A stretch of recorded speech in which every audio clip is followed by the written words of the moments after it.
दोस्तों अगर आपको एक जल्दी अच्छी रेपुटेड गवर्नमेंट जॉब चाहिए विद हाईएस्ट सैलरी तो आज का ये वीडियो स्पेशल आपके लिए ही है, क्योंकि इस वीडियो में आपके साथ डिटेल से शेयर करने वाला हूं एक जबरदस्त गवर्नमेंट जॉब अपॉर्चुनिटी के बारे में। अगर आपने इसमें सिलेक्शन ले लिया ना तो आपकी लाइफ हमेशा हमेशा के लिए जबरदस्त हो जाएगी, एकदम सेट हो जाएगी।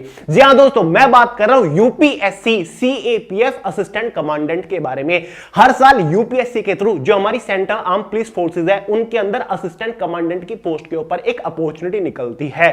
आगे इस वीडियो में आपको इसके रिगार्डिंग कंप्लीट डिटेल शेयर करने वाला हूं। आपको यह भी बताऊंगा एग्जैक्टली इस वैकेंसी के लिए ऑनलाइन फॉर्म कब स्टार्ट हो रहे हैं, एग्जैक्ट इसका एग्जाम कब होने वाला है, साथ ही सिलेक्शन प्रोसीजर डिटेल से आपको समझाऊंगा, एलिजिबिलिटी क्राइटेरिया आपको बताऊंगा, सिलेक्शन होने के बाद इन हैंड सैलरी आपको क्या मिलती है, एग्जाम पैटर्न क्या होता है, एग्जाम सिलेबस क्या होता है, last year exact cut off क्या गई थी, फाइनल कट ऑफ क्या थी, एग्जाम्स के लिए कट ऑफ क्या थी, और बाकी अलाउंसेस वगैरह आपको इसमें क्या मिलते हैं, प्रमोशंस के कितने चांसेस है, जॉब लोकेशंस क्या रहती है, जॉब प्रोफाइल क्या रहती है, फिजिकल टेस्ट, एलिजिबिलिटी क्राइटेरिया भी आपको डिटेल से समझाने वाला हूं।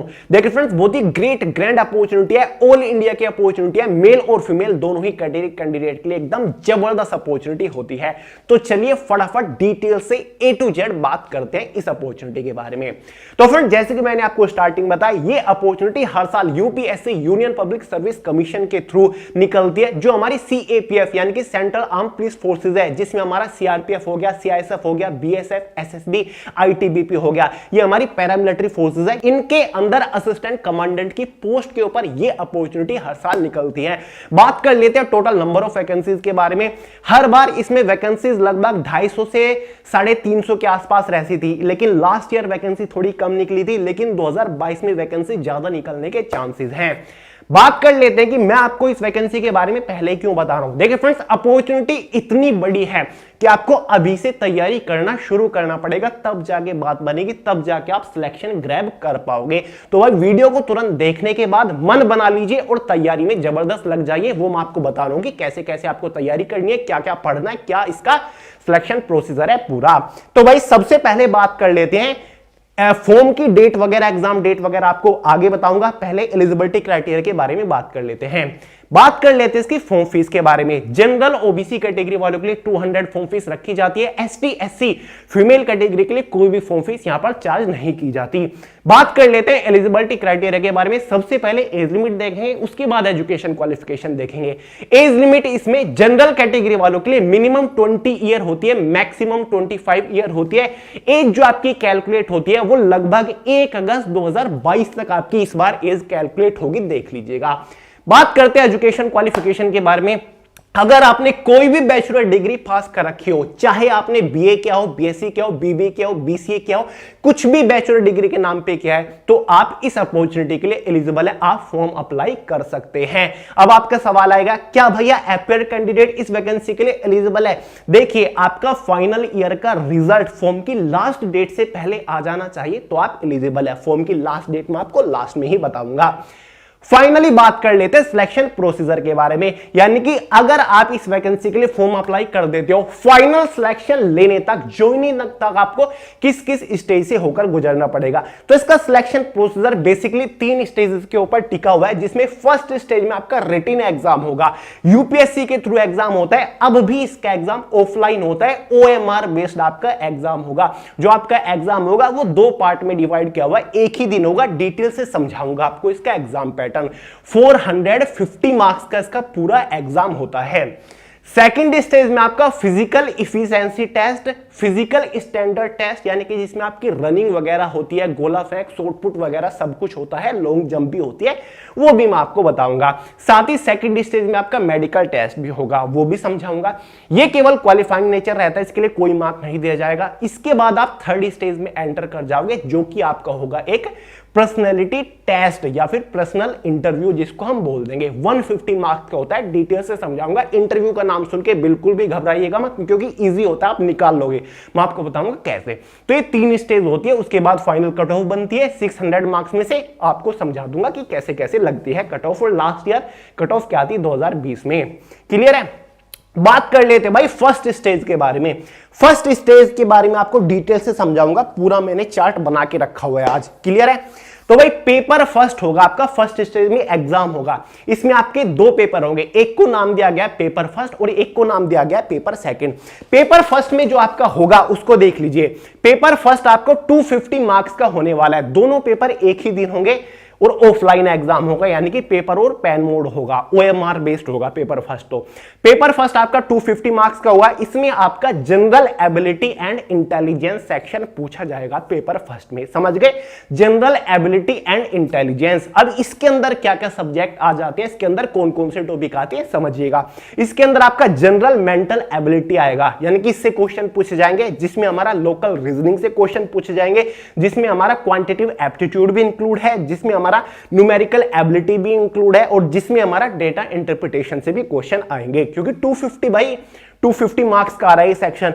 इसी के अंदर आपका जनरल साइंस से रिलेटेड क्वेश्चन पूछे जाएंगे। इसी के अंदर आपका करंट अफेयर से क्वेश्चन पूछे जाएंगे, नेशनल और इंटरनेशनल इंक्लूड उसमें रहेंगे।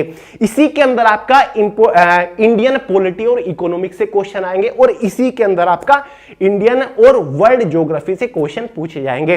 तो भैया 4-5 इंपॉर्टेंट टॉपिक चैप्टर हो जाते हैं पेपर फर्स्ट में जनरल एबिलिटी और इंटेलिजेंस के अंदर। 250 मार्क्स का पूरा पेपर फर्स्ट रहेगा। क्लियर है? ओएमआर बेस्ड रहेगा, ऑब्जेक्टिव क्वेश्चन होंगे, समझ गए?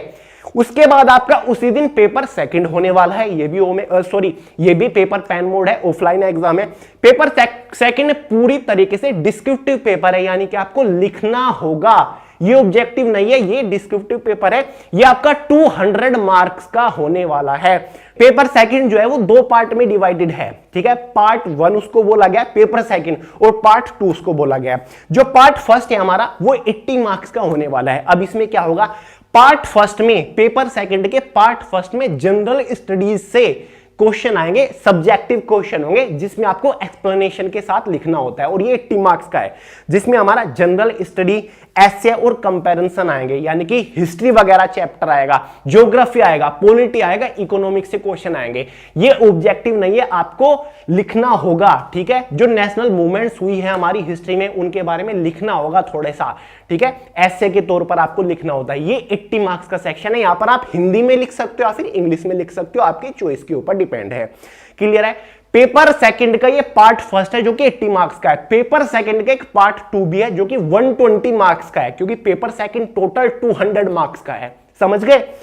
पेपर सेकंड का पार्ट 2 में आपका इंग्लिश कंपैरिजन से क्वेश्चन आएंगे, साथ ही राइटिंग इंग्लिश, साथ ही पैसेज और साथ ही ग्रामर, सिंपल ग्रामर से क्वेश्चन आएंगे। ये आपका केवल इंग्लिश लैंग्वेज में होने वाला है। ये पूरी तरीके से पेपर सेकंड जो है इसका पार्ट 2 ये इंग्लिश का होने वाला है। यहां पर आपको जवाब भी इंग्लिश में ही देने होंगे, और 120 मार्क्स का है, ठीक है? इंग्लिश लैंग्वेज आपको पढ़नी पड़ेगी। क्लियर है? बेसिक ही रहेगा, ज्यादा हाई लेवल का नहीं जाएगा। लेकिन ये डिस्क्रिप्टिव होता है, ऑब्जेक्टिव नहीं होता। डिस्क्रिप्टिव आपको लिखना होता है एक्सप्लेनेशन के साथ, ठीक है? पैसेज कंपैरिजन होगा, जहां पर आपको एक पूरा पैसेज कंपैरिजन पढ़ के उसके आंसर देने होते हैं, क्वेश्चन के आंसर लिखने होते हैं। क्लियर है?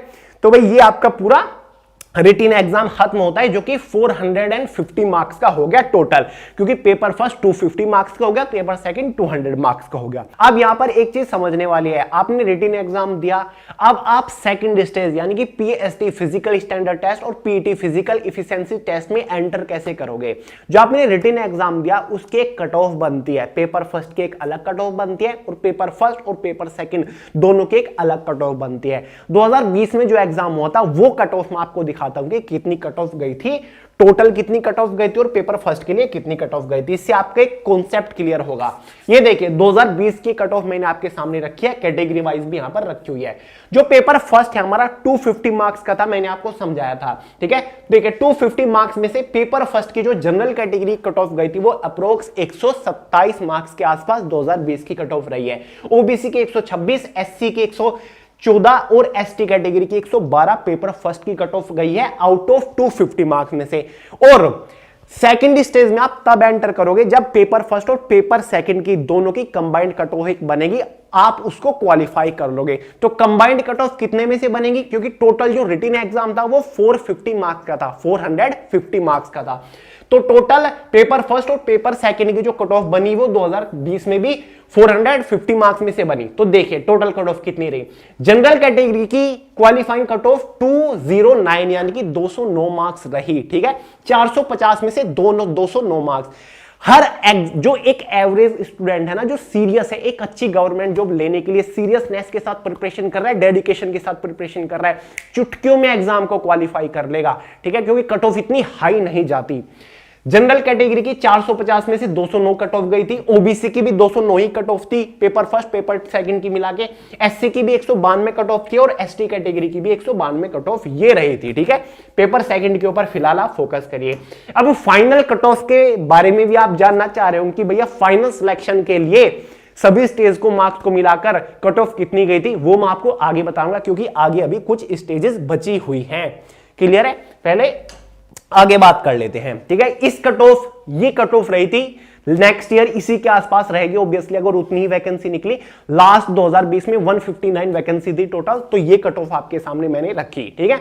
इससे आइडिया लग जाता है कि इसके इर्द गिर्द कट ऑफ रहेगी। तो अगर आप कट ऑफ को क्वालिफाई कर लेते हो, उसके बाद आप सेकंड स्टेज में एंटर कर जाओगे, जिसमें आपका फिजिकल स्टैंडर्ड टेस्ट, जहां पर आपकी मेजरमेंट भी होगी और फिजिकल इफिशिएंसी टेस्ट, रनिंग वगैरह भी होगी। अब देखिए, मेल और फीमेल दोनों ही कैटेगरी कैंडिडेट ध्यान से समझिएगा। यहां पर सबसे पहले आपकी रनिंग होगी। मेल कैंडिडेट के लिए 100 मीटर्स जो रनिंग है वो 60 मिनट में आपको क्वालिफाई करनी होगी। वहीं पर फीमेल कैंडिडेट को 100 मीटर्स 18 सेकंड में क्वालिफाई करनी होगी। एक आपकी 800 मीटर्स की रनिंग होगी। मेल कैंडिडेट को 3 मिनट 45 सेकंड में पूरा करना होगा, वहीं पर फीमेल कैंडिडेट को 4 मिनट 45 सेकंड में 800 मीटर की रनिंग पूरी करनी होगी। वहीं पर लॉन्ग जंप भी रखा हुआ है, ठीक है। मेल कैंडिडेट के लिए 3.5 मीटर लॉन्ग जंप रखा गया, 3 चांसेस आपको मिलेंगे। फीमेल कैंडिडेट के लिए केवल 3 मीटर लॉन्ग जंप रखा हुआ है, 3 चांसेस आपको मिलेंगे। वहीं पर शॉर्ट पुट यानी कि गोला फेंक जिसको हम बोल देते हैं, वो भी आपका होगा।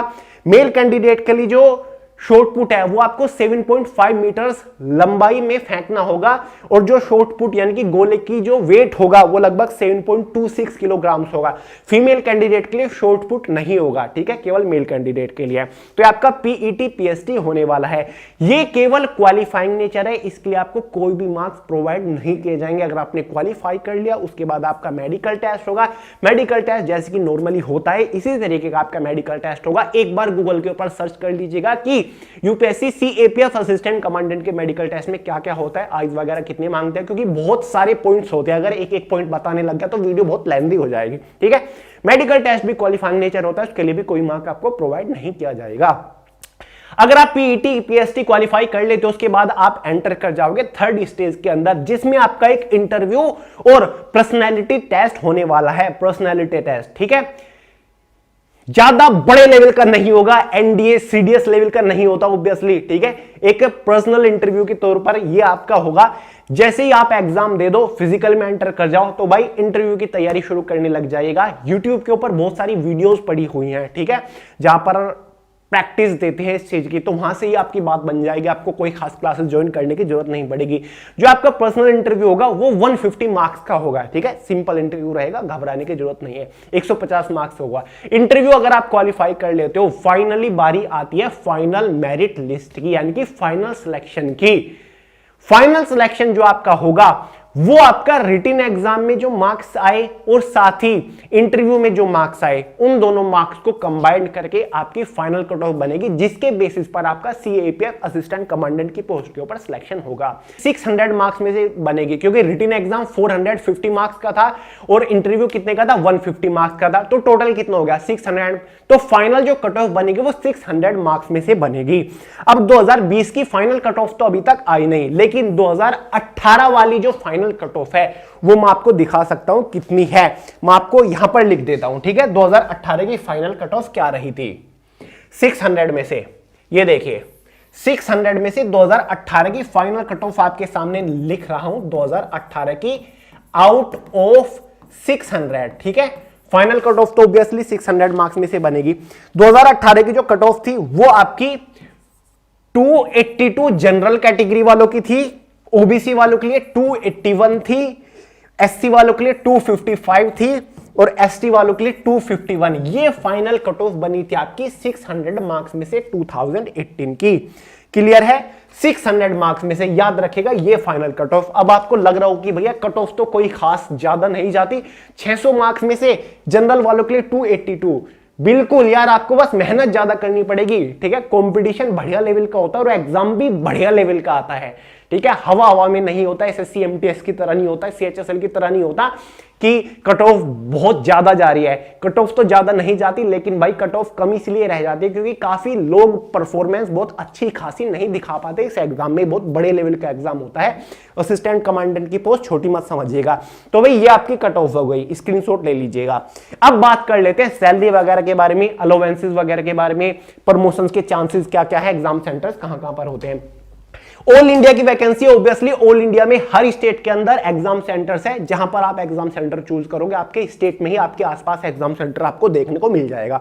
एग्जाम सेंटर की प्रॉब्लम खत्म। इन हैंड इनिशियल सैलरी के बारे में बात करें, असिस्टेंट कमांडेंट की पोस्ट है तो इनिशियल सैलरी आपकी लगभग इसमें 60,000 के आसपास रहेगी with all and extra allowances after 7th पे कमीशन। एग्जैक्ट सैलरी में आपको बता दूं तो 56,000 के आसपास आपकी एग्जैक्ट सैलरी रहेगी, लेकिन अप्रोक्स 60,000 के आसपास पड़ जाती है इन हैंड सैलरी। अलाउंसेस आपके इसमें क्या क्या होते हैं, डियरनेस अलाउंसेस होते हैं जिसको महंगाई भत्ता बोलते हैं, मनी ऑफ रेशन होता है, हाउस रेंटल अलाउंस होता है, साथ ही स्पेशल ड्यूटी अलाउंस होता है, मेडिकल अलाउंस आपको मिलता है, ट्रांसपोर्ट अलाउंस मिलता है, हार्डशिप अलाउंस मिलता है, और मैक्सिमम जो आपकी सैलरी हो जाएगी यानी कि जब आपका रिटायरमेंट होगा कभी जाके तो आपकी सैलरी लगभग 1,80,000 के आसपास हो जाएगी। देख रहे हो सैलरी, खतरनाक सैलरी है भाई। तो ये आपके अलाउंसेस सैलरी हो गई। बात कर लेते हैं भाई प्रमोशंस के चांसेस क्या क्या हैं। प्रमोशंस भी इसमें काफी अच्छे हो जाते हैं, स्पीड से प्रमोशन होते हैं। इसके बाद आप किस पोस्ट के ऊपर प्रमोशन मिलेगा आपको, असिस्टेंट कमांडेंट की पोस्ट के ऊपर आपका सिलेक्शन होता है। प्रमोशन होने के बाद आप डिप्टी कमांडेंट की पोस्ट के ऊपर पहुंच जाते हो। उसके बाद प्रमोशन होने पर आप कमांडेंट की पोस्ट के ऊपर पहुंच जाते हो। उसके बाद आपको सीनियर कमांडेंट की पोस्ट मिलती है। उसके बाद आपको डिप्टी इंस्पेक्टर जनरल की पोस्ट मिलती है। उसके बाद इंस्पेक्टर जनरल की पोस्ट मिलती है। उसके बाद एडिशनल डायरेक्टर जनरल की पोस्ट मिलती है। और फाइनल हाईएस्ट लेवल की जो पोस्ट हो जाएगी वो आपको डायरेक्टर जनरल की पोस्ट मिलेगी, जिसकी जो इनिशियल बेसिक सैलरी है 2,25,000 के आसपास है। 2,25,000 सैलरी अपने आप में मायने रखती है भाई। तो भाई ये इसके प्रमोशन और रैंकिंग है। अब फाइनली बात कर लेते हैं जिसका आपको इंतजार था कि भैया अब इसकी वैकेंसी कब निकलेगी, हम फॉर्म कब अप्लाई कर सकते हैं। इसकी जो वैकेंसी निकलेगी 2022 के अंदर निकलेगी। एग्जैक्ट डेट नोट कर लीजिए, 20 अप्रैल 2022 को इसके फॉर्म निकलेंगे, अप्लाई किए जाएंगे। फॉर्म की जो लास्ट डेट रहेगी वो 10 मई 2022 रहेगी। और जो आपका एग्जाम इसमें होगा, एग्जैक्ट डेट नोट कर लीजिए, संडे का दिन होगा 7 अगस्त 2022। 7 अगस्त 2022 में आपका OMR बेस्ड एग्जाम होने वाला है। क्लियर है भाई। अब टाइम नोट कर लीजिए कि आज से आपके पास कितना टाइम है, कैसे आपको प्रिपरेशन करनी है, कौन सी बुक से आपको प्रिपरेशन करनी है, मुझे कोचिंग लगाना है या फिर नहीं लगाना है, मुझे ऑनलाइन पढ़ना है, क्या क्या मुझे करना है, मुझे इस जॉब को चाहिए या फिर नहीं। देखिए फ्रेंड्स, कुछ भी टफ नहीं होता, कुछ भी मुश्किल नहीं होता, कुछ भी इम्पॉसिबल नहीं है।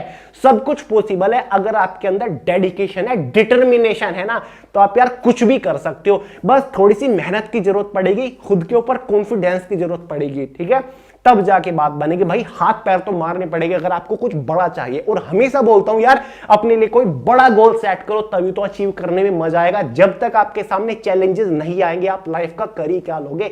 चैलेंजेस में ही तो मजा है। तो यार इसके बारे में जरूर सोचिएगा और जितनी भी वैकेंसीज है फॉर्म अप्लाई करते रहिए, लेकिन इसको गोल बना के चलिए, टारगेट बना के चलिए। मजा आएगा यार जब आप 7 अगस्त को एग्जाम देने बैठोगे कि हाँ यार मैंने इतने महीनों से मैं तैयारी कर रहा था, अब देखता हूं। तो इसके बारे में सर्च करिए, गूगल करिए, एग्जैक्ट सिलेबस देखिए, प्रीवियस ईयर क्वेश्चन पेपर आपको मिल जाएंगे। गूगल के ऊपर सर्च करिए कैसे कैसे इसमें क्वेश्चन आते हैं, ठीक है दोस्तों। तो चलिए इस वीडियो में इतना ही था। फाइनली वीडियो पसंद आई हो लाइक करिएगा, दोस्तों के साथ शेयर करिएगा, दोस्तों को एनकरेज करिए कि हाँ भाई अपॉर्चुनिटी बड़ी है, जिसमें दम है, फॉर्म अप्लाई करके दिखाइए, एग्जाम दे के दिखाए। तो चलिए दोस्तों नेक्स्ट वीडियो बताइए कि कौन सी अपॉर्चुनिटी के बारे में आपको डिटेल्ड चाहिए, मैं वीडियो लेकर आ जाऊंगा। बाकी कमेंट करते रहिए और वीडियो को लाइक करते रहिए। चलिए दोस्तों इस वीडियो में इतना ही था, चैनल को सब्सक्राइब करना मत भूलिएगा। मिलते हैं अगली वीडियो बहुत जल्द, तब तक के लिए जय हिंद।